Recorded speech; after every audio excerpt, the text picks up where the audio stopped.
السلام علیکم دوستو، امید ہے آپ سب لوگ خیریت سے ہوں گے۔ ناظرین، آج کی ویڈیو میں آپ کو بتائیں گے کہ ہر مسلمان کے دوسرے مسلمان کے اوپر 6 حقوق ہوتے ہیں۔ تفصیل سے آپ کو اس ویڈیو میں بتاتے ہیں۔ ناظرین کرام، حدیث مبارکہ ہے، نبی کریم صلی اللہ علیہ وسلم نے فرمایا، مومن کے مومن پر 6 حقوق ہیں۔ جب بیمار ہو تو اس کی بیمار پرسی کی جائے، یہ نمبر 1 ہے۔ اور نمبر 2 ہے، جب کوئی بندہ فوت ہو جائے تو اس کے جنازے میں شریک ہو۔ جب کسی کی دعوت کی جائے تو اس کی دعوت قبول کرے، یہ نمبر 3 ہے۔ اور نمبر 4 ہے کہ جب آپ ملیں تو اسے سلام کریں۔ جب اسے چھینک آئے تو اس کی چھینک کا جواب دیں، یہ نمبر 5 ہے۔ مطلب ایک بندہ الحمدللہ کہے، دوسرا یرحمک اللہ کہے۔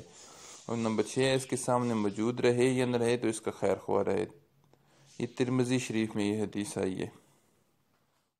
ناظرین، اس خوبصورت احادیث کو خود بھی سنا کریں اور دوست احباب سے شیئر کریں، تاکہ یہ آپ کے لیے اور ہمارے لیے تا قیامت صدقہ جاریہ بنا رہے۔ بہت شکریہ، جزاک اللہ خیر۔